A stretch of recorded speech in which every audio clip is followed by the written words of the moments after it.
After World War II, soldiers started coming home. People that were working in the factories, like women, were no longer necessary to work these factories because all the men have now come home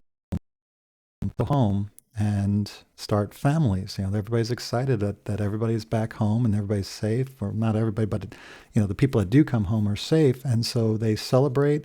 They also have money saved up from all the work that they did during the war because there was really nothing. They had to be very frugal and save their clothes and mend them and eat as little as possible and use up as little as possible, like fuel and rubber, recycle as much as possible.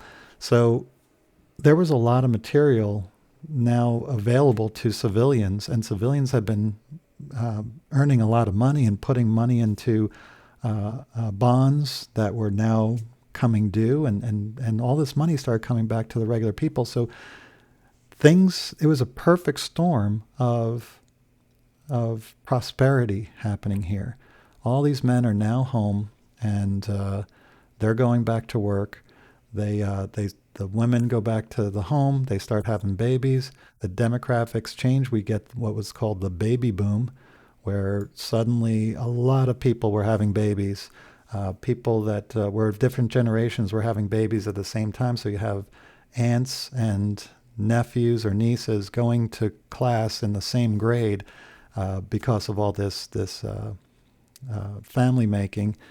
And the demographics are going to change. This generation is going to be enormous, and as they come through the system, they're really going to change America and the world, as we'll see later on in the chapter.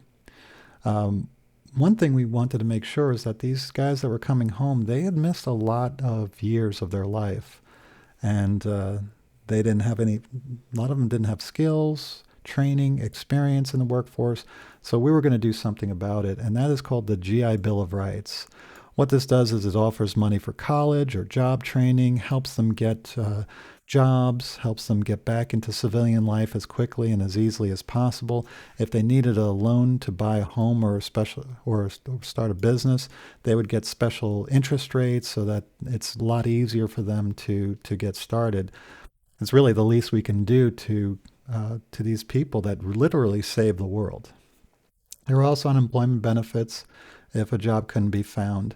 And so all these safety nets started popping up, but everybody was super excited to get back to their lives. This leads to the road to prosperity, literally. Everybody has money. Everybody wants to have a nice place to live for their kids because of this baby boom. There's lots of kids running around. So people don't want to live in cities or way out in the country. They want to have these good jobs in the cities, but they don't want to live in the cities. And this gives rise to let me see if I can find it here. It's a suburb. Here we go. Right here. The suburb is a place where you could have a nice house, backyard, nice school, and it's somewhat close to the city, but you have to get to the city somehow. Right now, gas is cheap, cars are inexpensive because they're converting all the factories from tanks to cars. And so it is possible for these people that now have money to go get cheap cars and cheap gas and go back and forth from work to their home, their nice home out in the suburbs. One problem though, they need roads.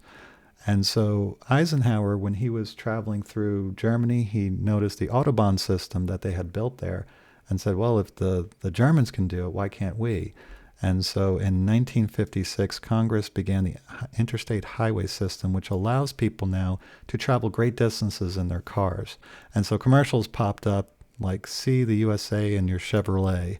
Now you can go to whatever state and see what you want. And people started moving a lot more and moving around and had a lot more flexibility when it came to their job. 1958, the National Defense Education Act pumped money into America's schools to support new science programs.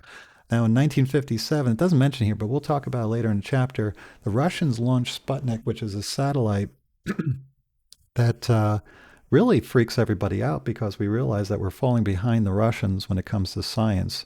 And so in 1958, we invest in our education system to make sure that that our country doesn't fall any further behind and hopefully leapfrogs and goes ahead of the Russians.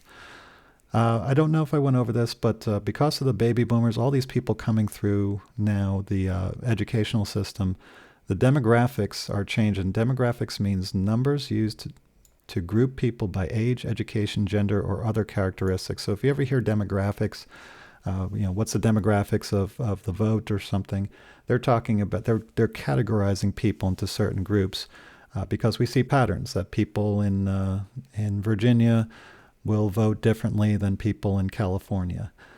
People that are of a certain age, if they're over 65, they'll vote differently than somebody who's 25. And so demographics becomes an important area that we start looking at trends in our society.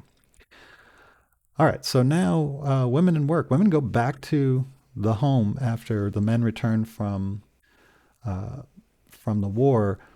But as technology continues to grow and things are cheaper to buy, there's labor-saving devices like washing machines. And we've had washing machines for a while, but now they become much more available. They're cheaper. They're better, and so dishwashers, washing machines. Eventually we'll get microwaves in the 70s. These make doing things in the house much easier and much quicker. And so women are looking around like, well, there's really nothing that I'm doing. I might as well go back to work. And by the time they do this, they find that their job opportunities are limited, because now they're competing with men. Before, during the war, there weren't that many men going around. So it was a lot easier to find a good paying job. And now it's much more difficult to do so.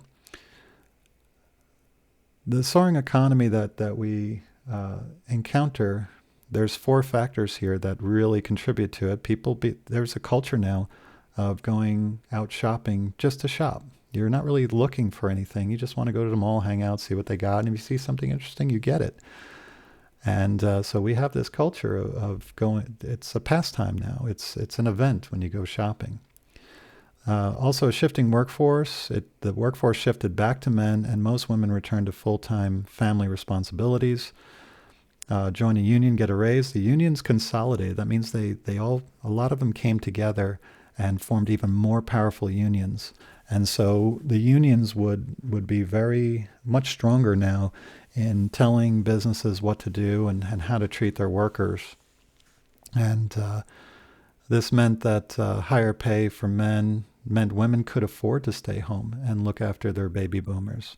You didn't need a 2-income family back then because people were getting paid a very good salary for what they were doing.